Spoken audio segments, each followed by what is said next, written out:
Hermanos, vamos a buscar en nuestras Biblias, primera carta de Juan, capítulo 5.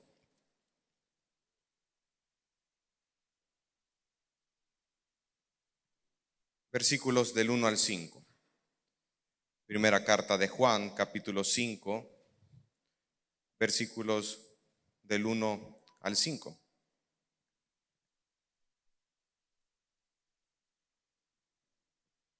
Continuamos con el estudio de esta preciosa carta que hemos aprendido mucho a lo largo de este mes de agosto y también el mes de julio. El Señor nos ha enseñado mucho acerca de lo que es el amor. La semana pasada estuvimos hablando un poco acerca de lo que es el amor de Dios y cómo esto se manifiesta en el amor con los hermanos en Cristo. Y en esta oportunidad vamos a entrar en un tema que es la fe. Vamos a leer primera carta de Juan, capítulo 5, versículo del 1 al 5, dice, mira el título, dice, la fe que vence al mundo. Todo aquel que cree que Jesús es el Cristo es nacido de Dios, y todo aquel que ama al que engendró, ama también al que ha sido engendrado por él. En esto conocemos que amamos a los hijos de Dios, cuando amamos a Dios y guardamos sus mandamientos. Pues este es el amor a Dios, que guardemos sus mandamientos, y sus mandamientos no son gravosos. Porque todo lo que es nacido de Dios vence al mundo, y esta es la victoria que ha vencido al mundo, nuestra fe. ¿Quién es el que vence al mundo, sino el que cree que Jesús es el Hijo de Dios? Vamos a orar. Padre bueno, que estás en el cielo, gracias te damos, Señor, por esta oportunidad que nos das de venir aquí delante de tu presencia para aprender, escudriñar las Escrituras, Señor. Te pedimos en esta mañana sabiduría, entendimiento, Padre, que sea usted el que lleve esta enseñanza, que confronte, consuele, exhorte los corazones de los creyentes y ocupe esta porción de las Escrituras, Señor, para el crecimiento de cada uno de los creyentes, para que cada día maduremos, cada día crezcamos a la estatura del varón perfecto que es Cristo Jesús. Gracias te damos en el nombre de Jesús. Amén y amén. Puede tomar su asiento, amado hermano. Si se acercara una persona nueva en la fe, nueva en el Evangelio, y le hiciera una pregunta a usted, y la pregunta fuera, ¿cómo definiría usted qué es la fe? ¿Qué le respondería, hermano?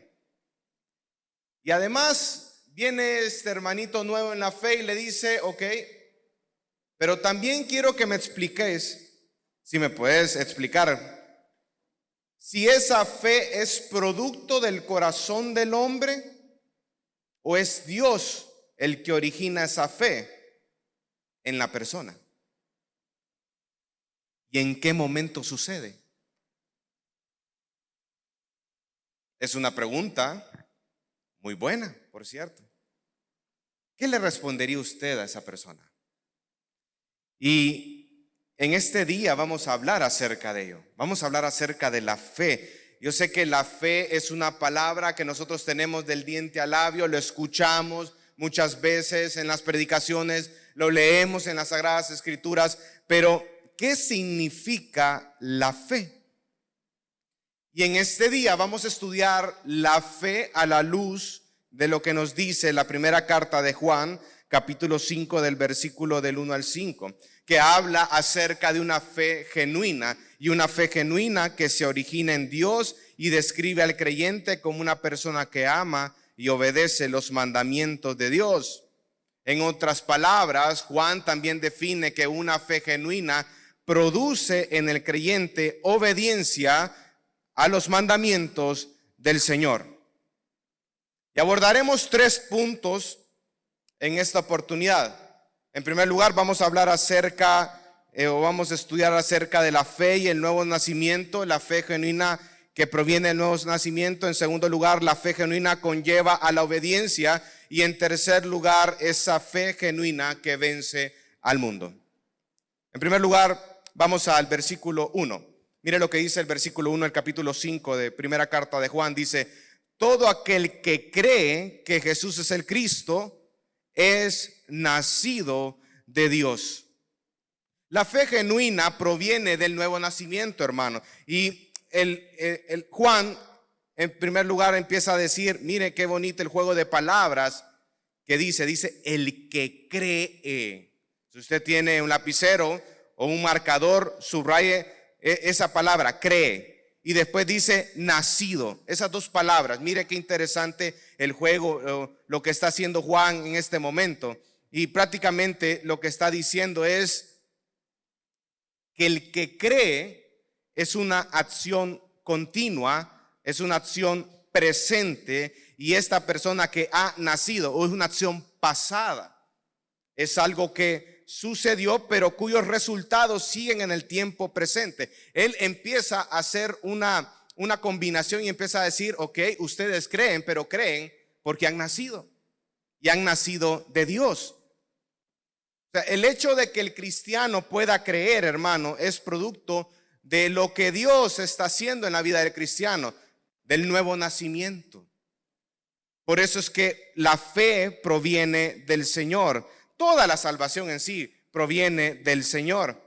Y es interesante, hermano, que el creer es el resultado de un nuevo nacimiento.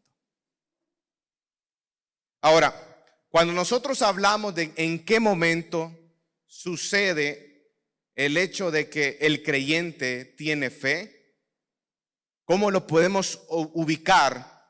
Y por aquí me voy a meter un poquito en un tema que en la teología se conoce como el orden de la salvación. Y a mí me gusta explicar cuando hablamos del orden de la salvación en un tiempo antes de la conversión, en un tiempo cuando sucede la conversión y en un tiempo después de la conversión. Antes de la conversión, hermano, está la gracia. Ustedes ya conocen que existe la gracia común y también la gracia que es a través de nuestro Señor Jesucristo. Antes de la conversión también nosotros conocemos acerca de la elección, el hecho de que el Señor escoge a personas para salvación. No solo las escoge, sino también hay un llamado. Y la Biblia habla acerca de un llamado externo. Eso quiere decir que, por eso es que en la Gran Comisión dice, id y hacer discípulos a todas las naciones. Nos manda a la iglesia a proclamar el mensaje del evangelio. Es un llamado externo para todos, pero ese llamado es eficaz solo en aquellos que son llamados por el Señor, que han sido escogidos por el Señor. Eso sucede antes de la conversión. Ahora pasamos a la siguiente etapa, en la conversión. ¿Qué pasa en la conversión? En primer lugar, sucede la regeneración. Y vamos a hablar un poquito acerca de qué es la regeneración. En otras palabras, la regeneración es que Dios imparte vida a una persona que estaba muerto en sus delitos y pecados. Según Efesios capítulo 2, habla acerca de la muerte espiritual de esa persona. Dios imparte su vida y esa persona nace de nuevo. Y a raíz de que tiene un corazón nuevo, a raíz de que esa persona ha nacido de nuevo, entonces esta persona se da cuenta de la situación deplorable que está y lo que el pecado ha ocasionado en su vida. Y ahí es donde entra la conversión, hermano. Ahí es donde entra el arrepentimiento, ahí es donde entra la fe, porque la conversión prácticamente es cuando esta persona ha nacido de nuevo, se da cuenta en la situación en la que está perdido en sus delitos y pecados. Él estaba abrazando su pecado con todas las fuerzas, pero viene el Señor, lo hace nacer de nuevo, se da cuenta de ello, deja de abrazar el pecado y abraza la fe en Cristo Jesús. Todo es el mismo suceso. Por eso usted puede ver en las Escrituras como, por ejemplo, en el libro de los Hechos hablan acerca de la conversión, pero con arrepentimiento, pero también usted puede ver en las Sagradas Escrituras que también cuando habla de la conversión habla acerca de la fe, porque es el mismo suceso. Entonces, esta persona se arrepiente de su pecado y también abraza la fe en Cristo Jesús. Asimismo, después de ello, esta persona, bueno, casi que simultáneamente, ¿verdad? Esta persona es declarada justo ante el Señor. Y eso se llama la justificación. Todo eso sucede en el momento de la conversión. Luego, o en la etapa post-conversión, está la santificación, Ustedes ya saben un poquito acerca de qué es la preservación, que nosotros podemos o somos guardados por Dios y por eso nosotros podemos perseverar en el Evangelio, y la glorificación, que es cuando nosotros estemos con el Señor. Ahora bien, ¿en qué etapa se ubica la fe? Pues en la etapa segunda, en la conversión. Para que usted me tenga una idea, vamos a 1 Tesalonicenses capítulo 1, versículo 9.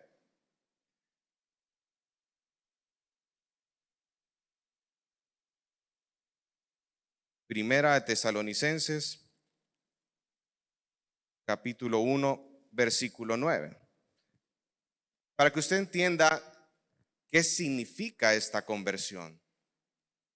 Dice su palabra: porque ellos mismos cuentan de nosotros la manera en que nos recibisteis y cómo os convertisteis de los ídolos a Dios, para servir al Dios vivo y verdadero. Ojo, mire lo que dice la palabra. ¿Cómo os convertisteis? ¿De dónde a dónde? De los ídolos a Dios. Los tesalonicenses estaban adorando a otros ídolos y ellos se dieron cuenta de la situación en la cual, pero ¿por qué se dieron cuenta, hermano? ¿Por qué los tesalonicenses dijeron, estamos adorando a estos ídolos? Porque Dios los hizo nacer de nuevo, había un nuevo corazón, habían sido regenerados, Dios había impartido la vida, pero eso ocasionó en ellos que ya no adoraran a los ídolos y se volvieran a Dios en arrepentimiento y fe. Y por eso es que dice, para servir al Dios vivo y verdadero. O sea que ellos se separaron de eso, pero se separaron para poder servir a Dios. Y ojo, eso es impresionante, porque usted puede ver cómo va todo el proceso. No solo es la fe, sino que va acompañado con algo más, hermano. Hay obras, no para salvación, claro está, pero hay obras que evidencian la fe genuina que hay en el corazón del creyente. Y eso es lo que Pablo está diciendo aquí en la carta de Tesalonicenses. Ustedes han nacido de nuevo, hermanos, ok, pero hay una evidencia de que ustedes han nacido de nuevo, y es que dejaron los ídolos para volverse a Dios y servir a Dios. Eso es conversión. Tanto el arrepentimiento como la fe son regalos de Dios. Dios salva posicionándolo en Cristo, y por eso es que dice en Efesios capítulo 2 versículo 8 que la fe es un don de Dios, no por obras, para que nadie se gloríe. O sea, la fe es un regalo de Dios y la fe es confiar en el Señor.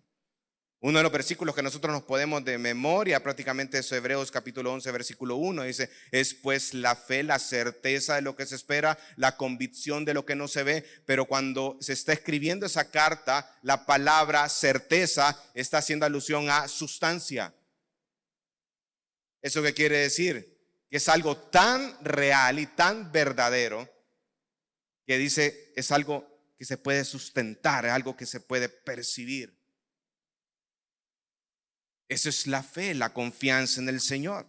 Volvamos a primera carta de Juan. Dice primera de Juan capítulo 5 versículo 1. Dice que todo aquel que cree que Jesús es el Cristo es nacido de Dios, y todo aquel que ama al que engendró, ama también al que ha sido engendrado por él. Pero viene y dice, es nacido de Dios. Regenerar, les dije anteriormente, que es impartir la vida, y es el acto soberano de Dios en donde imparte vida al escogido, otorgándole la capacidad de obedecer al Creador. Dios imparte la vida, y ahora es algo muy curioso y que es lo que vamos a estudiar ahora. Cuando Dios escoge a las personas para salvación, imparte la vida, esta persona obedece los mandamientos del Señor. Cuando nosotros hablamos del nuevo nacimiento, hermano, usted debe tener claro un pasaje, y este es clave para hablar acerca del nuevo nacimiento. Es Juan 3, cuando Jesús está con Nicodemo. Vámonos a Juan capítulo 3. Este es uno de los pasajes claves. Juan capítulo 3, Jesús y Nicodemo.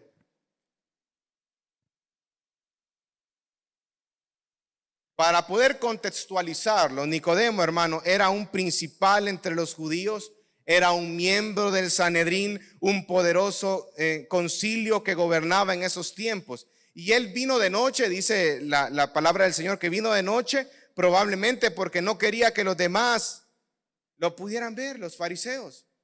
Que él se acercara a Jesucristo de noche y que a través de ese acercamiento, de esa reunión con nuestro Señor Jesucristo, lo pudieran expulsar de la sinagoga. Sin embargo, Nicodemo se acercó con un deseo genuino de aprender. Los fariseos eran conocidos porque eran hiper mega legalistas, hermano. Ellos guardaban o debían de cumplir más de 600 leyes y muchas de esas leyes eran intervenciones suyas. Una enseñanza, por ejemplo, farisaica, sostenía que era permitido comer un huevo el sábado solo si se mataba a la gallina el día domingo porque había violado el día sábado. Solo para que usted pueda entender cómo era la mentalidad de Nicodemo. Y esto generaba un problema en la cabeza de Nicodemo. Él había escuchado siempre que la salvación era por obras. Él había escuchado siempre que tenía que hacer algo para ganarse esa salvación y probablemente esperaba un gran aplauso, una gran felicitación de nuestro Señor Jesucristo, y en lugar de ello Jesús le hizo ver lo vano o fútil que era la religión. A diferencia de las obras religiosas, el nacer de nuevo era algo de lo cual no podía hacer por sí mismo. Mire Juan capítulo 3 versículo 4, dice: respondió Jesús y le dijo, de cierto te digo, que el que no naciere de nuevo no puede ver el reino de Dios. Y viene Nicodemo en el versículo 4 y le dice: Nicodemo, ¿cómo puede un hombre nacer siendo viejo? ¿Puede acaso entrar por segunda vez en el vientre de su madre y hacer? Hermano, Nicodemo no estaba hablando en términos literales. Él entendía lo que Jesús le quería decir. Jesús le estaba pidiendo que rechazara todo aquello en lo que él creía, y Nicodemo lo sabía. Y eso, después Jesús le dice, lo llamó a un nuevo nacimiento. Era prácticamente pedirle que reconociera su propia insuficiencia y se alejara de todo aquello a lo que había estado dedicado toda su vida. A renunciar. Mire qué interesante. Juan 3:5, viene Jesús y le responde: de cierto te digo que el que no naciere de agua y del Espíritu no puede entrar en el reino de Dios. El agua hace referencia a la purificación y Nicodemo debe haber entendido esta referencia. El agua de la purificación en el Antiguo Testamento, que era rociada sobre altar y los sacrificios en la mayoría de ceremonias, y eso está establecido en Ezequiel 36 del 25 al 27. Nicodemo recordaba esa promesa que es el nuevo pacto. Y cuando Jesús le dice: Nicodemo, hay que nacer en el agua y en el Espíritu, él lo relacionó con ese nuevo nacimiento, con el nuevo pacto, con el corazón, el cambio del corazón. Les quitaré ese corazón de piedra y les pondré un corazón de carne para que obedezcan y guarden mis estatutos. Esa es una promesa en el Antiguo Testamento. Y Nicodemo recordaba esa promesa. Esa es la promesa de la regeneración por agua y del Espíritu. Y es interesante que también esto, para que usted tenga una idea, despuesito, bueno, ahí están los hermanos predicando de Tito. En Tito 3:5 habla acerca de que al menos que nazca del agua, el lavamiento de la regeneración, y del Espíritu, la renovación del Espíritu, uno no puede entrar en el reino de Dios. Tito también ocupa el mismo juego de palabras. Volvamos a Juan 3, mira el versículo 9, dice: respondió Nicodemo y le dijo, ¿cómo puede hacerse esto? Y respondió Jesús y le dijo, ¿eres tú maestro Israel y no sabes esto? Mire, qué precioso es el Señor para exhortar, mire. Prácticamente Jesucristo le dio una bofetada aquella persona que era considerada porque le decían maestro de Israel. Eso quiere decir que cuando le llamaban maestro, que había una reputación hacia él, a Nicodemo, en Israel como un maestro prominente, como un erudito. Pero qué precioso, porque el Señor aquí le hizo una fuerte llamada de atención, porque lo que le dijo el Señor Jesús prácticamente a Nicodemo: Nicodemo, tú puedes ser un maestro, tú puedes ser un erudito, pero tú no conoces las Escrituras. Por eso es que le dice: ¿tú eres maestro de Israel y no conoces esto? Porque si usted estudia el Antiguo Testamento, hay una perfecta unidad en la revelación divina. Y el camino revelado en el Antiguo Testamento es el mismo que el de la salvación tras la obra de Cristo Jesús en la cruz del Calvario. El tema central del Antiguo Testamento es la redención por gracia, pero increíblemente los fariseos pasaban por alto esto, menospreciaban la verdad acerca de la gracia de Dios y el perdón de los pecados. Escudriñaban los salmos, pero con el deseo de poder hacer más leyes, añadir más leyes a su lista, pero pasaban por alto la verdad más sublime de todas: que Dios perdona los pecados, que Dios cubre las transgresiones y rehúsa imputar la iniquidad a los pecadores que se vuelvan a Él. Salmos 32, versículo 1 al 2.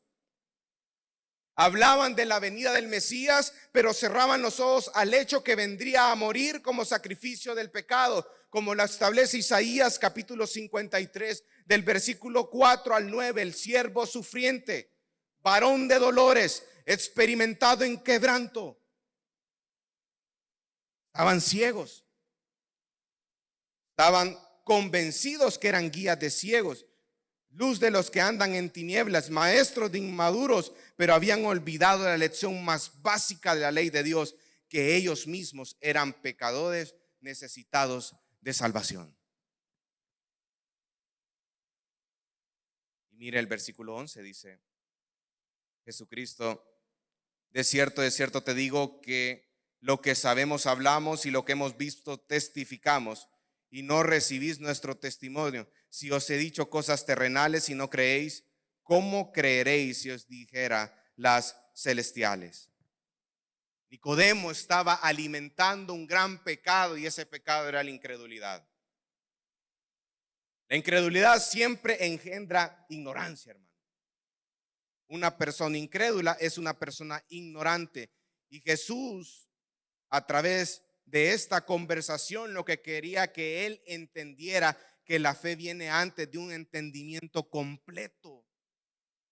Como dice primera carta a los Corintios 2:14, la verdad espiritual no es captada por la mente de quien no cree. El incrédulo no entiende nada, amado. Y ese es el punto de nuestro Señor Jesucristo. Y eso era un golpe increíble al ego teológico en el corazón de Nicodemo, porque él se había presentado como alguien que profesaba su fe, alguien que conocía la ley, y Jesucristo, a través de 2, 3 intervenciones, le dice: tú no me conoces, tú ni siquiera conoces las Escrituras, no sabes nada, no conoces los fundamentos de la salvación, ni siquiera entiendes las cosas terrenales. ¿Cómo te puedo explicar las cosas celestiales? ¿No entiendes lo básico? No me voy a meter en las profundidades de las verdades divinas contigo, porque no entiendes ni siquiera lo esencial, lo que está en las Escrituras. Versículo 13 dice: nadie subió al cielo sino el que descendió del cielo, y el Hijo del Hombre que está en el cielo. Nadie puede subir al cielo, dice. Nadie puede llegar por sí mismo al cielo. En otras palabras, todo aquel sistema de obras en lo cual Nicodemo había fundamentado toda su vida, el Señor lo destruyó. Y le dice: mira, nadie subió al cielo sino el que descendió del cielo, el Hijo del Hombre que está en el cielo. Dios ha descendido al cielo y nos ha hablado por medio de su Hijo. Eso usted lo puede ver en Hebreos capítulo 1, del versículo del 1 al 4. Dios hablado por medio de su Hijo. La única persona con tal acceso es aquel que descendió del cielo, Dios hecho hombre. O aceptamos lo que Él dice o permanecemos en nuestros pecados. La regeneración, el nuevo nacimiento, hermanos, no es algo optativo, es una necesidad absoluta, porque nosotros estamos muertos en nuestros delitos y pecados, y la salvación es imposible sin la regeneración llevada a cabo por Dios. Entonces, ¿cómo vamos a responder la pregunta de ese hermanito nuevo en la fe? ¿Quién origina la fe? La fe es originada a través del nuevo nacimiento que solo Dios lo hace. Y la fe es un don o regalo del Señor. No es por mérito humano, no es por voluntad humana, sino que es algo completa y netamente divino. Y gloria a Dios por ello. Versículo 14 dice: y como Moisés levantó la serpiente. El Señor Jesucristo ocupa un pasaje que está en Números 21 para poder hablar acerca del arrepentimiento. Y dice: y como Moisés levantó la serpiente en el desierto, así es necesario que el Hijo del Hombre sea levantado, para que todo aquel que en él cree no se pierda, mas tenga vida eterna. Y habla acerca de un pasaje que está en Números 21, un relato de la serpiente en el desierto. En su contexto, los israelitas andaban errantes después de haber abandonado Egipto, pero si no habían entrado a la tierra prometida, se quejaban por cómo estaban. El Señor consideró que ya era demasiado esa falta de contentamiento, esas quejas constantes, y Él envió una plaga en forma de cientos de serpientes venenosas que invadieron el campamento y mordieron a ese pueblo rebelde, descontento, y que estaba recriminándole al Señor de que era mejor que ellos estuvieran en Egipto. Entonces, cuando pasó por todo esto, el pueblo le pidió, fueron a donde Moisés a pedirle que intercediera por ellos. Dios en su misericordia los perdonó y le dijo a Moisés que hiciera una serpiente de bronce y la pusiera en un asta, y prometió que cualquiera que haya sido mordido y la mire, vivirá. Jesús estaba, a través de este pasaje, mostrando a Nicodemo la necesidad de arrepentimiento, y él estaba enseñando a Nicodemo que debía de identificarse con los israelitas, pecadores, rebeldes, desafiantes, impetuosos, que hacen las cosas en contra de Dios. Habían sido juzgados y estaban muriendo. No estaban en la condición de mirar con petulencia a la serpiente y continuar sus vidas en rebelión. Se volvieron a Dios desesperados y con verdadero arrepentimiento. Eso debía ser Nicodemo. Debía reconocer su pecado y arrepentirse y volver a Cristo. Usted puede ver cómo el nuevo nacimiento va ligado con la fe. Y vamos a Primera de Juan, vamos de nuevo a Primera de Juan.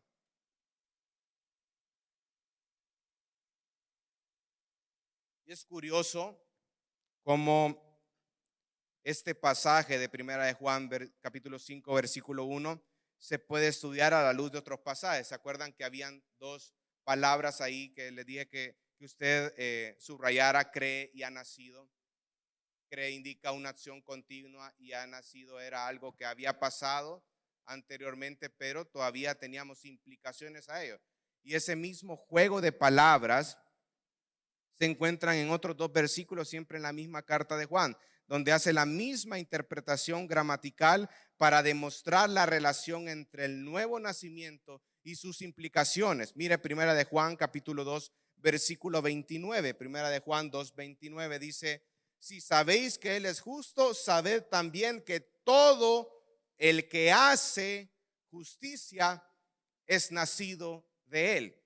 El que hace una acción continua. Hay un patrón conductual, un patrón habitual de justicia, y lo liga como resultado de un nuevo nacimiento. Primera de Juan 4:7 dice, y eso lo estudiamos la semana pasada, dice, amados, amémonos unos a otros porque el amor es de Dios y todo aquel que ama es nacido de Dios y conoce a Dios. El amor lo liga al nuevo nacimiento. Es una consecuencia al nuevo nacimiento. Sin embargo, la fe genuina, hermano, y aquí vamos a entrar al segundo punto. La fe genuina produce obediencia.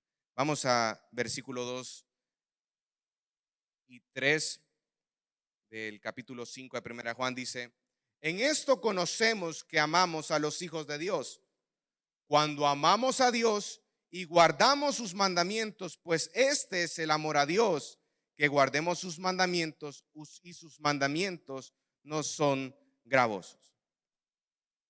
Ahora, Juan nos habla en el versículo 1, habla acerca de que uno puede creer, uno tiene fe a la luz de que ha nacido de nuevo, pero hoy nos lleva a otra esfera, si lo podemos poner así, y nos lleva acerca de que una fe genuina con obediencia son dos cosas compatibles, son dos cosas que se deben de dar.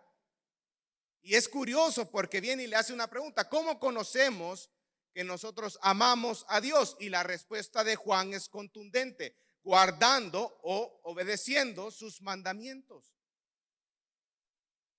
Entonces, qué interesante como él nos muestra acerca de ello.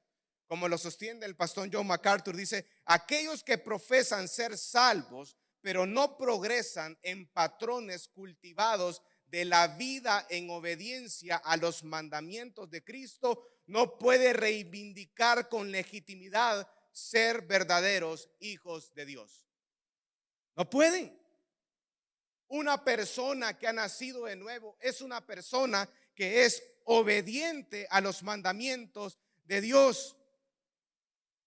No estamos hablando de obras para ser salvos, no, estamos hablando de las obras como evidencia de nuestra salvación, de haber nacido de nuevo. El haber nacido de nuevo se evidencia por medio del fruto del Espíritu, como dice en Gálatas capítulo 5, versículo 22 al 23, que el fruto del Espíritu es gozo, paz, paciencia, benignidad, fe, mansedumbre, templanza. Ese es el fruto del Espíritu. Evidencia, obras.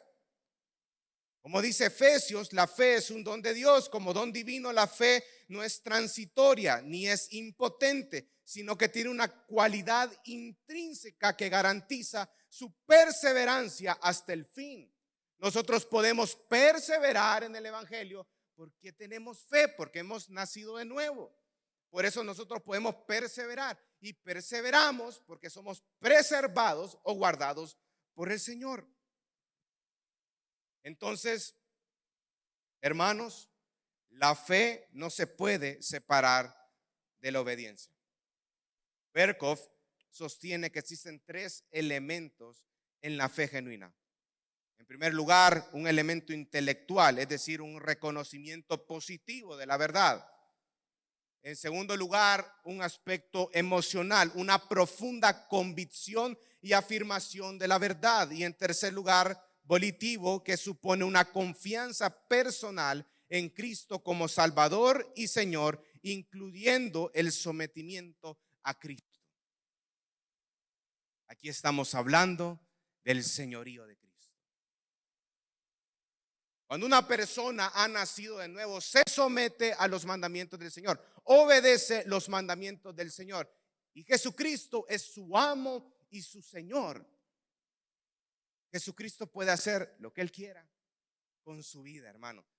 Su vida fue comprada en la cruz del Calvario por Él y nosotros nos debemos y le pertenecemos a Él siempre. Mira el versículo 3, dice, pues este es el amor a Dios, que guardemos sus mandamientos. Una persona que ha creído anhela obedecer los mandamientos del Señor. El deseo de hacer la voluntad de Dios está en el corazón del creyente. Él siempre está presente por hacer la voluntad del Señor. Y él anhela, como lo dice Romanos 7:18, yo sé que en mí, esto es en mi carne, no mora el bien, porque el querer el bien está en mí, pero no el hacerlo. Él anhela, el creyente anhela hacer las cosas que a Dios le gustan, anhela obedecer las escrituras, anhela obedecer los mandamientos. Y un concepto de fe que no produzca entrega de la voluntad corrompe el mensaje de la salvación. Es algo muy común en la iglesia de hoy en día. Usted puede escuchar a muchas personas que dicen o profesan creer en Jesucristo, pero con sus hechos lo niegan. Entonces, esa incongruencia no existe en las escrituras. El concepto bíblico de la fe va ligada a la obediencia, y si afirmamos lo contrario, prácticamente estamos anulando la obra santificadora del Espíritu Santo en la persona. En otras palabras, lo que estamos diciendo, he nacido de nuevo, pero el Espíritu Santo no es capaz de transformar mi corazón y producir buenas obras. Algo inconsistente, algo incongruente. No es lo que muestra la Biblia. Debemos de tener mucho más cuidado de tratar con superficialidad la obediencia a la verdad en nuestras propias vidas, ya que la obediencia, hermanos, según las escrituras, es la manifestación inevitable de la verdadera fe. La fe verdadera siempre incorpora las buenas obras, como dice Tito 3:8. Hemos nacido de nuevo, ¿para qué? Para hacer buenas obras. Evidencia de lo que hay en nuestros corazones. Y es curioso porque mire, vamos al versículo 3, al final dice, y sus mandamientos no son gravosos. Y aquí me voy a detener un poco, hermano. Porque obedecer para el creyente no es una tarea gravosa. Las personas moralistas, las personas que son santurrones, son capaces por una fuerza de voluntad increíble de llevar una conducta externa a la palabra de Dios. Pero nuestro Señor Jesucristo condena este tipo de conductas. Por eso en Mateo 15:8 dice, este pueblo con sus labios me honra, pero su corazón está lejos de mí. Él condena eso porque, en otras palabras, eso es ser hipócrita. Veamos un ejemplo. Vamos a Mateo capítulo 23. Mateo 23.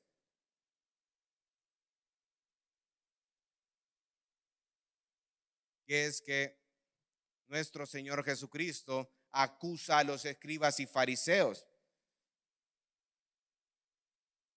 Mira el versículo 3, dice, así que todo lo que os digan que guardéis, guardadlo y hacedlo, mas no hagáis conforme a sus obras, porque dicen y no hacen.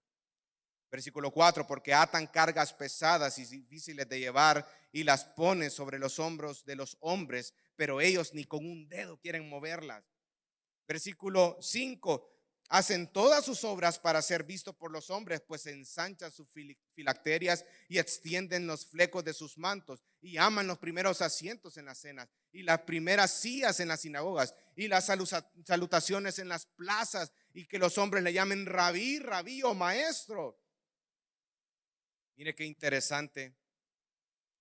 El versículo 13, el Señor condena esa actitud y dice, mas hay de vosotros, escribas y fariseos, hipócritas, porque cerráis el reino de los cielos delante de los hombres, pues ni entráis vosotros, ni dejáis entrar a los que están entrando. Hay de vosotros, escribas y fariseos, hipócritas, porque devoráis las casas de las viudas y como pretextos hacéis largas oraciones, pero por esto recibiréis mayor condenación. Ay de vosotros, escribas y fariseos, hipócritas, porque recorréis el mar y tierra para hacer un prosélito, ganar una persona a su misma idea, y una vez hecho le hacéis 2 veces más hijos del infierno que vosotros. Ay de vosotros, guías de ciegos, que decís, Si alguno jura por el templo no es nada, pero si alguno jura por el oro del templo es deudor. Insensatos y ciegos, porque ¿cuál es mayor, el oro o el templo? ¿Qué santifica el oro? Y también decir, si alguno jura por el altar no es nada, pero si alguno jura por la ofrenda está sobre el altar es deudor. Necios y ciegos, porque ¿cuál es mayor, la ofrenda o el altar que santifica la ofrenda? Jesucristo condena la hipocresía de los fariseos.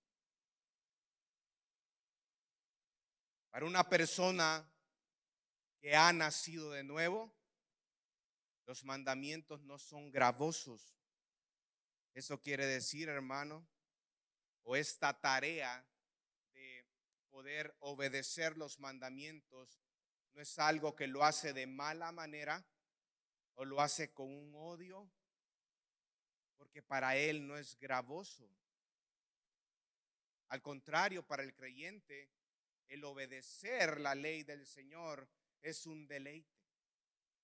Salmo 119, 97 dice: oh, cuánto amo yo tu ley, todo el día es ella mi meditación. El creyente está en ese mismo sentido. Ama obedecer la ley de Dios. Ama guardar los mandamientos del Señor. Salmo 48 dice: el hacer tu voluntad, Dios mío, me ha agradado y tu ley está en medio de mi corazón. ¿Quiere usted entender un poco acerca de cómo el creyente obedece o de qué manera el creyente obedece los mandamientos de Dios? Lea el Salmo 119. Son 173 versículos donde habla acerca de la ley de Dios. Y usted puede ver que hay como algo bien común. Y es que aman, desean, anhelan obedecer los mandamientos del Señor. Se deleitan en la obediencia porque tienen un nuevo corazón. Por eso es que en Primera de Juan, capítulo 5, versículo 3 dice: los mandamientos no son gravosos para esta persona. Ama la ley que se le ordenó obedecer. Yo le hago una pregunta a usted en esta mañana. ¿Usted ama obedecer a Dios o le es gravoso obedecer sus mandamientos? Y ojo, porque según Primera de Juan, esa es una evidencia de lo que hay en tu corazón, hermano. Es fácil nosotros mantener una vida superficial como creyentes, es fácil. Es fácil no involucrarnos en la vida de la iglesia, es fácil, hermano. Lo difícil es involucrarnos, amar a aquella persona que me ha hecho daño, amar a aquella persona que probablemente está pasando por necesidades en este momento. Es difícil hacer eso. Es difícil actuar en humildad, hermano. Siempre queremos actuar con orgullo. Cuando alguien nos critica, la primera respuesta de nosotros es actuar en orgullo. ¿Y quién sos vos para poder decirme eso?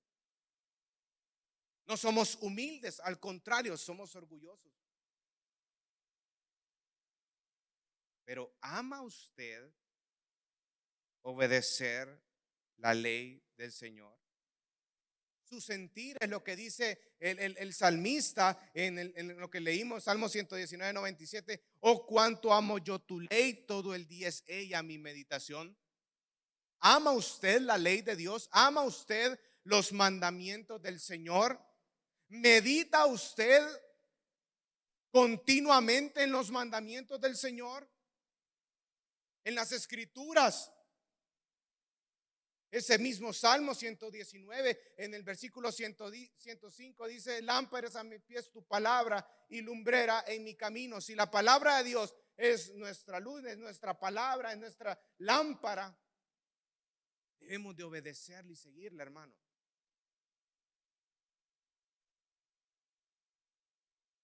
Santifícalos en tu verdad, tu palabra es verdad. Dios, en su misericordia y en su gracia, nos ha dado su palabra para que nosotros obedezcamos su palabra. Y esa es una evidencia irrefutable de una persona que ha nacido de nuevo. Una persona que ha nacido de nuevo obedece los mandamientos del Señor. Una persona impía no le hace ni caso. ¿Por qué, hermano? Porque una persona impía, incrédula, no puede obedecer la palabra de Dios, según lo que estudiamos anteriormente en el punto número 1. Porque esa persona no ha nacido de nuevo. Pero si usted ha nacido de nuevo, hermano, los mandamientos no son gravosos. Punto número 3, la fe genuina que vence al mundo. Vamos a primera de Juan, capítulo 5, versículo 4 y 5 dice, porque todo lo que es nacido de Dios vence al mundo, y esta es la victoria que ha vencido al mundo, nuestra fe. ¿Quién es el que vence al mundo, sino el que cree que Jesucristo es el Hijo de Dios? En primer lugar, hermano, la vida regenerada está marcada por vencer las influencias de este mundo. Siempre en primera carta de Juan, capítulo 2, versículo del 15 al 17, mire lo que dice. Dice, no améis el mundo, ni las cosas que están en el mundo. Si alguno ama al mundo, el amor del Padre no está en él, porque todo lo que hay en el mundo, los deseos de la carne, los deseos de los ojos y la vanagloria de la vida no proviene del Padre, sino del mundo. El mundo pasa y sus deseos, pero el que hace la voluntad de Dios permanece para siempre. Habla acerca del mundo. Y todas estas cosas son herramientas de Satanás, en cuyo poder yace todo lo que el mundo hace.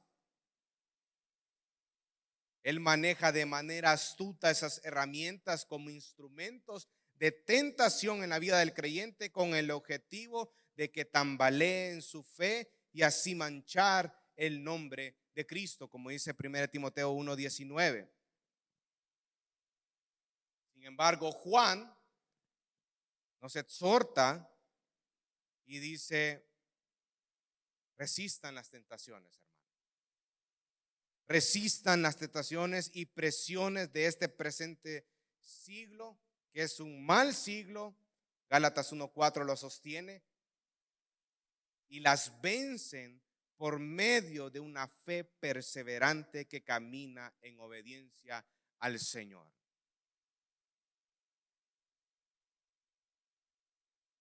Hermano, una muestra irrefutable de que una persona ha nacido de nuevo es que esta persona es obediente. Lo concluimos en el punto anterior. Como resultado de ese nuevo nacimiento, esta persona persevera en el Evangelio, porque es guardado por Dios. En otras palabras, hermano, usted no puede decirnos que usted no ha cambiado en 5 o 10 años que ha sido de creyente, hermano. No se puede decir eso. Porque una de dos, hermano, o el Espíritu Santo no está en su corazón, o usted está haciendo al Espíritu Santo mentiroso. Pero el nuevo nacimiento con la obediencia van de la mano, hermano.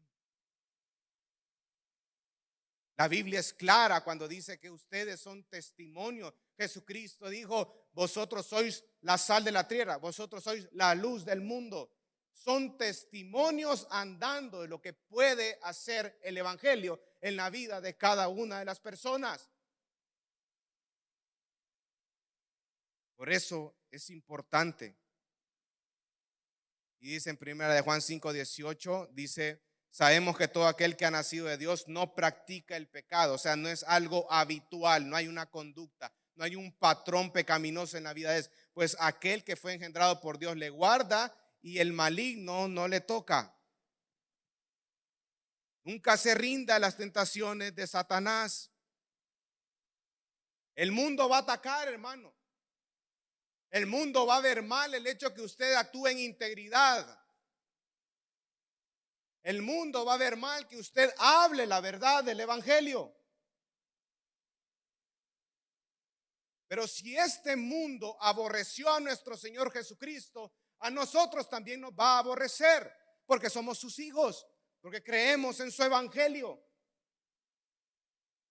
Esa verdad está impregnada en el corazón, en nuestros corazones, y es algo que nosotros vamos a llevar todos los días de nuestra vida y vamos a obedecer a nuestro Señor Jesucristo. Porque Él es nuestro amo y Él es nuestro Señor. La fe, vamos a 1 de Juan 5, dice: todo aquel que es nacido de Dios vence al mundo, y esta es la victoria que ha vencido el mundo, nuestra fe. La fe victoriosa es el resultado del amor maduro. La mayor victoria, hermano, es la de nuestro Señor Jesucristo en la cruz del Calvario, evidentemente. Cuanto mejor llegamos a conocer a Dios, amar a Jesucristo, más fácil resultará confiar en Él para las necesidades y batallas de la vida. Todos acá tenemos situaciones adversas por las cuales estamos pasando, hermano. Situaciones complicadas, problemas tras problema. Pero es nuestro Señor Jesucristo. Por eso el versículo 4 dice: y esta es la victoria que ha vencido al mundo, nuestra fe. Entonces, cuando usted esté pasando por dificultades serias en su vida, recuerde su fe en Jesucristo. Él es la esperanza de gloria. Él es nuestra roca, nuestro fundamento. Él es nuestra fortaleza. Por Él vivimos. Por Él nacemos de nuevo. Por Él somos creyentes. Por Él estamos reconciliados con Dios. Y a través de Él somos redimidos por nuestros pecados. Todo es por medio de nuestro Señor y Salvador Jesucristo.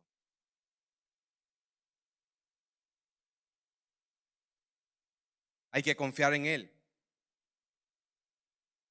Hay que confiar en Él, hermano. Hay que confiar en nuestro Señor. Eso es fe. Vamos rápido a Habacuc.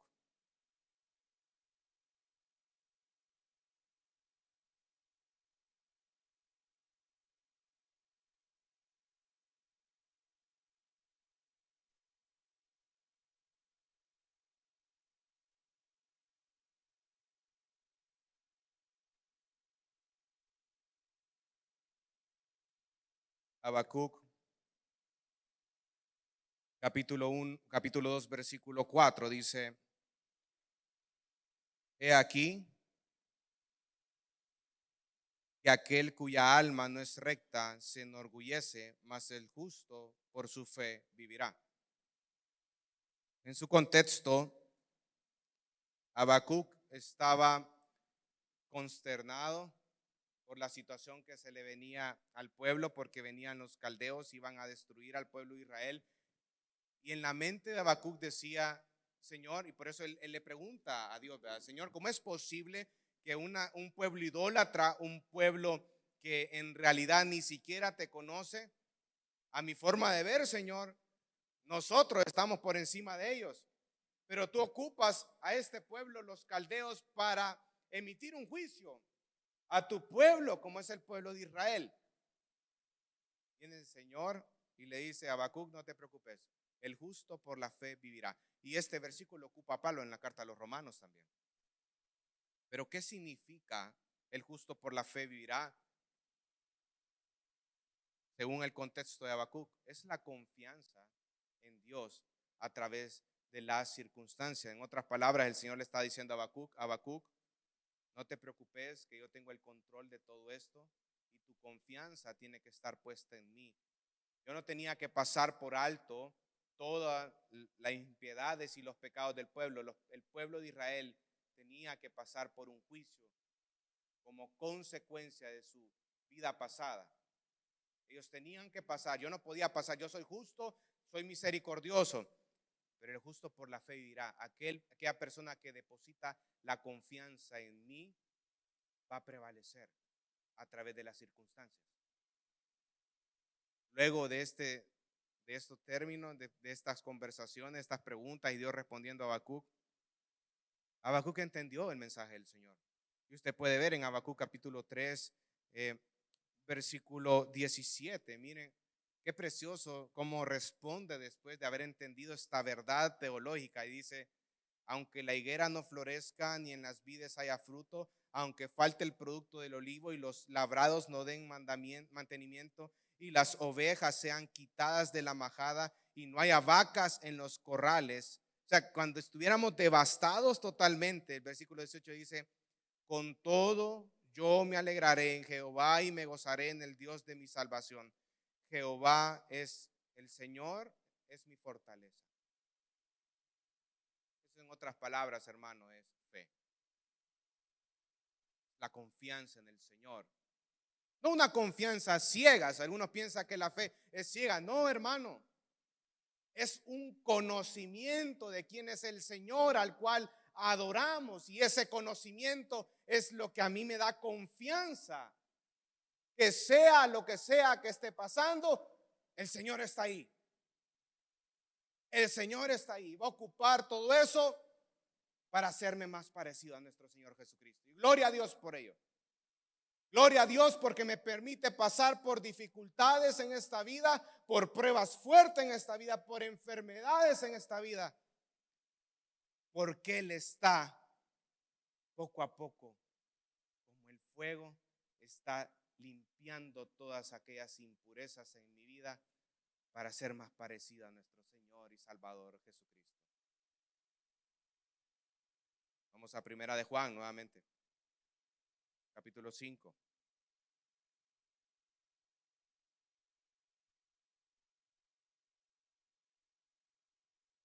Dice: esta es la victoria que ha vencido al mundo, nuestra fe. ¿Y quién es el que vence al mundo, sino el que cree que Jesús es el Hijo de Dios?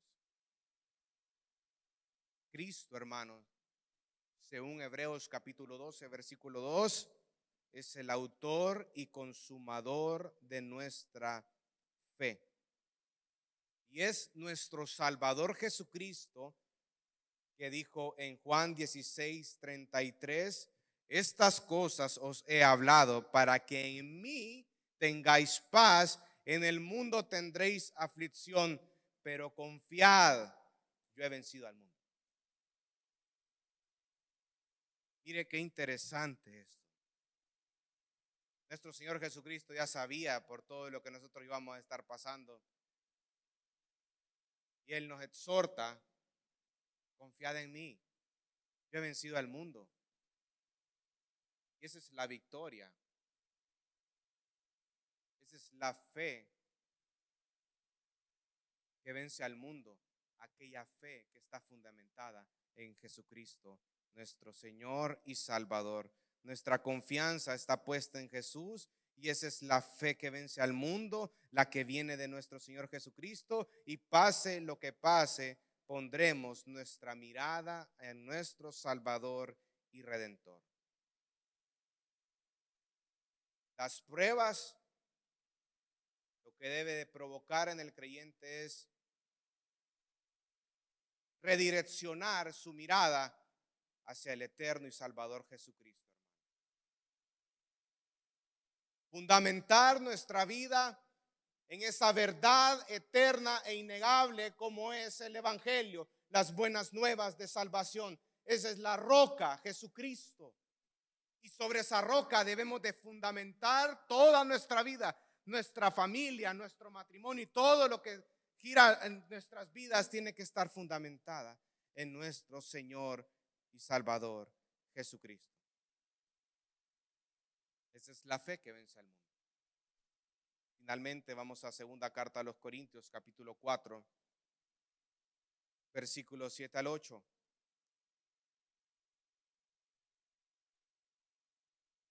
Es la fe que vence al mundo, hermano. Segunda carta a los Corintios es una carta que Pablo escribe a la iglesia de Corinto para poder autentificar el llamado ministerial del apóstol Pablo. Segunda carta a los Corintios, capítulo 4,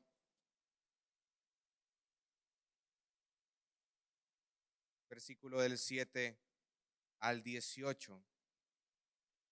Léalo muy bien, dice: pero tenemos este tesoro en vasos de barro, para que la excelencia del poder sea de quién, iglesia, sea de Dios y no de nosotros. ¿Cuál es este tesoro en vasos de barro? La fe. Versículo 8 dice que estamos atribulados en todo, mas no angustiados, en apuros, mas no desesperados, perseguidos, mas no desamparados, derribados, pero no destruidos, llevando en el cuerpo siempre todas partes de la muerte de Jesús, para que también la vida de Jesús se manifieste en nuestros cuerpos. Porque nosotros que vivimos siempre estamos entregados a muerte por causa de Jesús, para que también la vida de Jesús se manifieste en nuestra carne mortal.